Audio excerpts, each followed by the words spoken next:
So I start recording. Hello everybody, it's Richard, and today, apart from testing my microphone, I would like to say a warm welcome to all women and men who watch this channel. I don't know how you're watching this channel, if I feed it into irrelevance in the underground just yet. If server rooms are no longer accepting of me, then I really do just have one view on average, which could be myself, or 5 people, or there is a couple of videos that have got over 10 views, and that's quite thrilling for me because it shows that people actually clicking on my channel to watch the videos or to find the videos in the wild somewhere. That this can actually happen, and that's very encouraging because the growth and expansion of a YouTube channel relies on you guys clicking that button and watching that video. Nothing else. Except fake views, but I'm not rich enough to own that many glove accounts. I've only got my own glove account. Sorry, a bad joke, I know. But what I really wanted to talk about is why I watch my videos and why I find them good. Okay, this is an important topic because I make videos on the regular. I'm doing this to, first of all, protect my peace of mind. Second of all, for a sense of grounding, knowing that I can achieve peace of mind and do so regularly. And third video, I just want to see how I come across. I'll tell you about the autism tests. If I haven't uploaded a video about the autism tests, that's because I've recorded ones I didn't find suitable. So there's this website called personality.io, okay? And I filled out about 80 or so questions, skipped their offers for personality building or whatever offers they had, 50p for 1 year and all this. Skipped through those, find you have to pay $1 for the answer. Typical bait and hook strategy. But I did that. And then in the restaurant setting, I did it again. So the first time, I was just sitting at my computer giving the most honest answers that I possibly could. And what happened? I got a level 4. You are a level 4 autistic person. You will need significant help in getting through life. So in the cafe with my mother, nonetheless, I was telling her, because we often like to sort of laugh and sneer at the accuracy within the term of being autistic. I've always found it strange because I can see through people. I can see through people to the degree that they remain silent around me rather than lie or gossip. My presence and my aura just rejects all that totally. I'll focus on, isn't it a beautiful day today? Isn't that weather lovely? It's certainly weather. Things like that. Little tiny topics that you have to go down a few steps to achieve. Of course, my mind is always locked on the mystical and my myth. This is linked to AI, by the way. I used to call my history, my factual history, my factual religious history as myth. And I found it extremely offensive at the start because it diluted the word truth. Now I sort of cling to it as myth. Am I really a living myth? I seem to be. Just as Leda and the Swan, or Hamlet and Ophelia, or something like that. Oh, by the way, I'm definitely no Hamlet. I've got my own business to attend to. Someone is interested in me, they're interested in me. And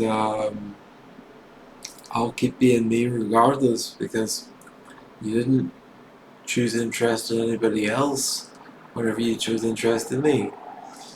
You know, if that makes any sense. Not that I'm the only one, obviously, but you know what I mean around that. Failure to grasp language accurately. And that's the thing about language as well, and this is what keeps compelling me to make video after video after video, is the fact that truth changes. Like Russian general orders change, so does the truth. Truth is constantly morphing and melding around language. Language is actually one of the clearest, most useful ways to engage with reality, but only through orders, I find. This goes back to the old Lego as grimoire. Lego manual as grimoire, okay? A grimoire will tell you about the airy fairy and the stuff you'd have to be physically initiated to understand the significance of. To most people like myself, who picks up what resonates only, a grimoire can be an object of curiosity, something dangerous that you wouldn't play with, or a Lego manual sort of something to build something out of, a review even, in its simplest terms, or another grimoire as this kind of compliment. I'm not the best reader, by the way. I haven't been able to read properly in over a year now. I think it was December, late November, December, where my powers ceased. My powers as the most powerful being in the universe ceased. I had the keys back then. I was scared that using the keys would destroy the universe, which is a beautiful lie. I think that I gave them back in the right way.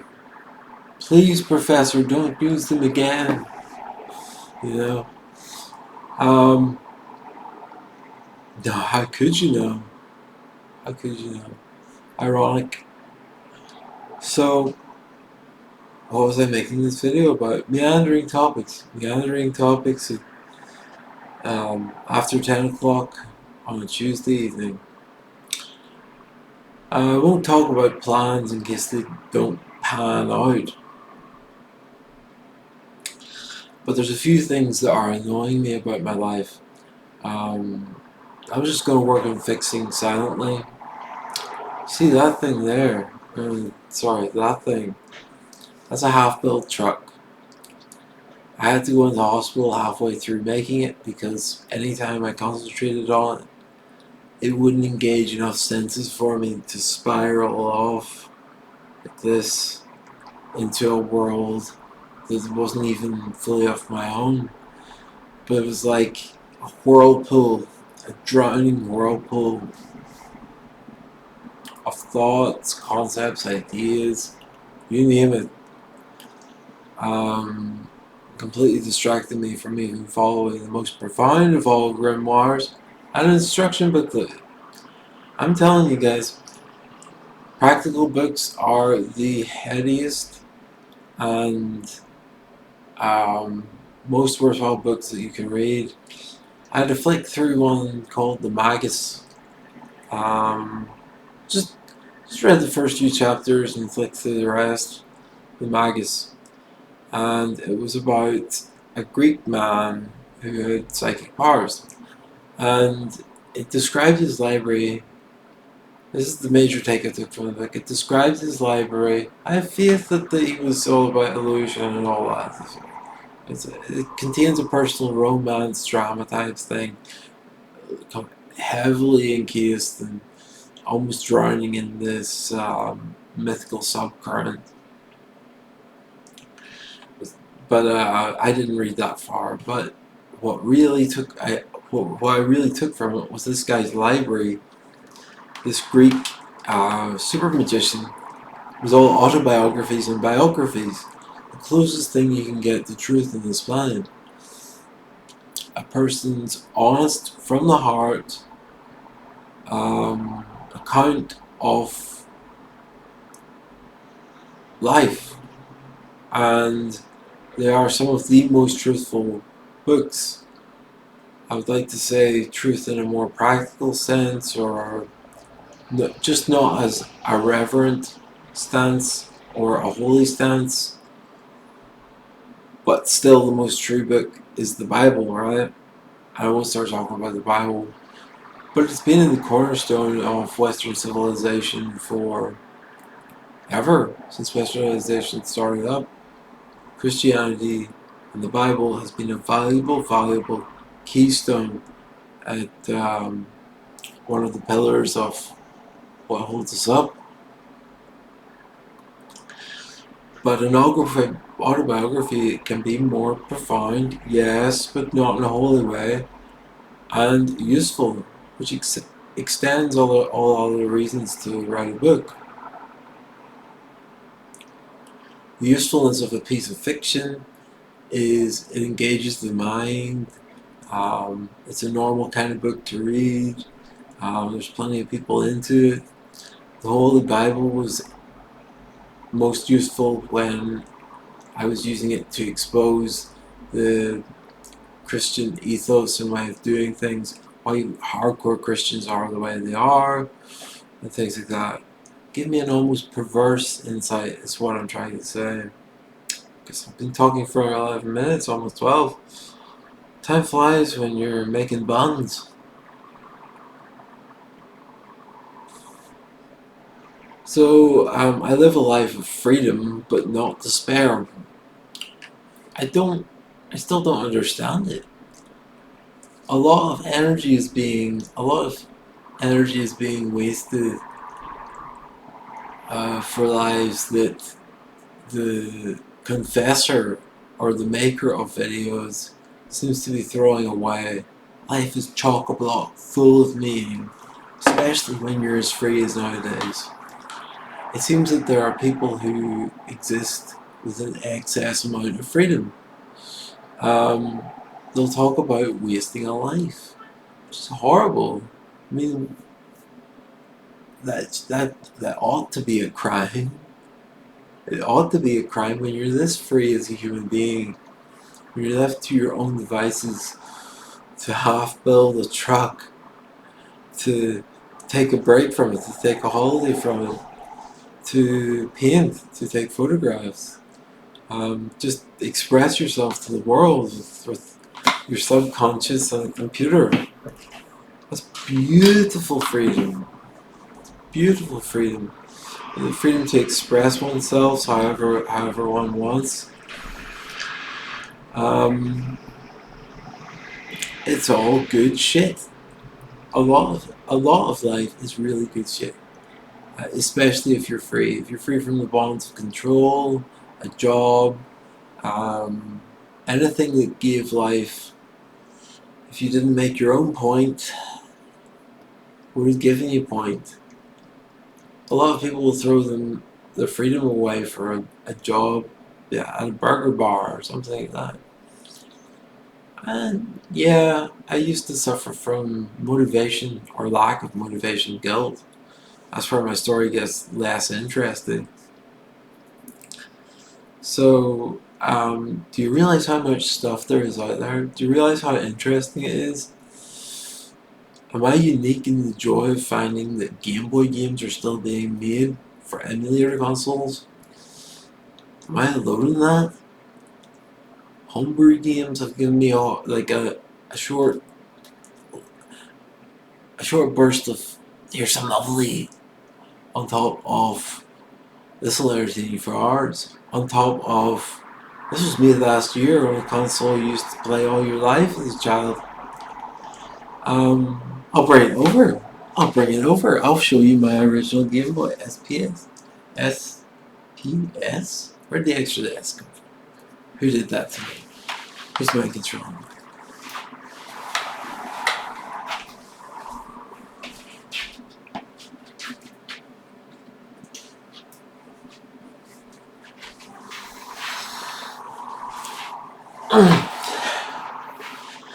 reattach the microphone. So here it is. I better not make this video too long for people. But here's the thing. I want these videos to be grinding for more than just me. I want people to get it. I totally get it. That sort of way. You should find some sort of something in my words. And here's my Game Boy. Video instantly became a lot more watchable for people because there's a familiar object in it, and it is this one. The Game Boy Advance SP. I've had this since primary school, and I've kept it really well. Let's just have a look at how well Richard's kept this Game Boy Advance SP. A few surface scratches, working hinge, working. They used to call the light on these afterburner lights or something like that. It's like they're in front of the screen, but hey. Actually, let's do that again. It's the sound cranked up to full. Wait, you hear this? I'm actually gonna give you guys the Game Boy sound. 1 second.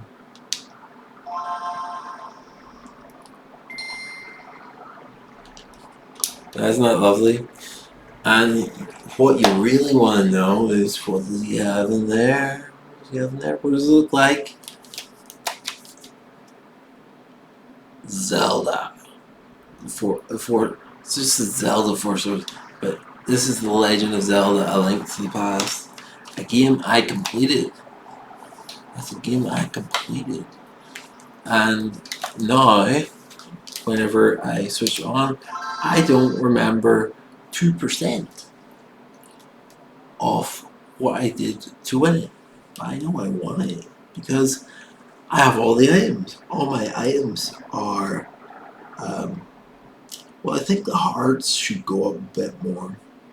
I've got like a line of hearts, and it's not quite full yet. But I do have my inventory full. I can't collect any more key items. I know that. So what are we talking about now? Here's a token of freedom. You know, there it is. Zelda. This is one of the things freedom enables me to enjoy, and it's a very small, simple example from it. So here's level 7 Turtle Rock. I might not even be finished, honestly, but pause menu. Menus menu. Look at that. A full itinerary. Full. There's no chests or like, you know, like in Terraria or whatever. Get some focus. I really want you to see the glyphs. There's a bear from there. See, I can do all this neat stuff. Swim, pull, lift, read, run, talk. So you can do it in real life as well. But all those, I remember, have a purpose. You get these vessels. I've got a vessel of magic medicine, a golden bee, and a cure-all medicine. High-ranking equipment of staffs, magic hammer, ice rod, fire rod. You know, and that's my little Game Boy SP with Zelda in it. And now it's just simply switch it off. Goodbye. So, you know what? It would be impolite to keep talking. Here's my little grinding video of the day. And remember, enjoy, don't spoil your freedom. That was a hard one for. That was a hard one. And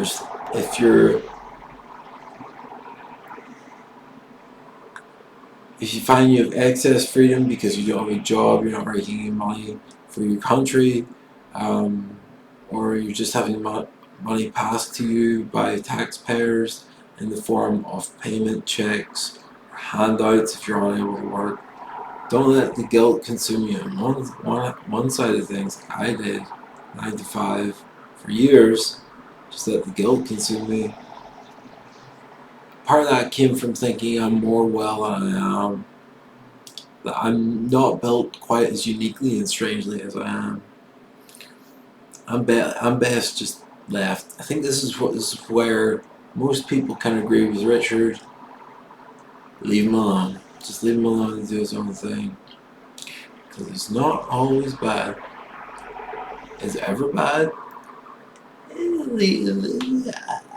We're all prone to backslide, right? Especially in our faiths. But as I watched the video counter tremble its way towards 21, I can't help but just speak some more. So, a longer video, this time on grinding. Indirectly. Peace and love. Peace and love.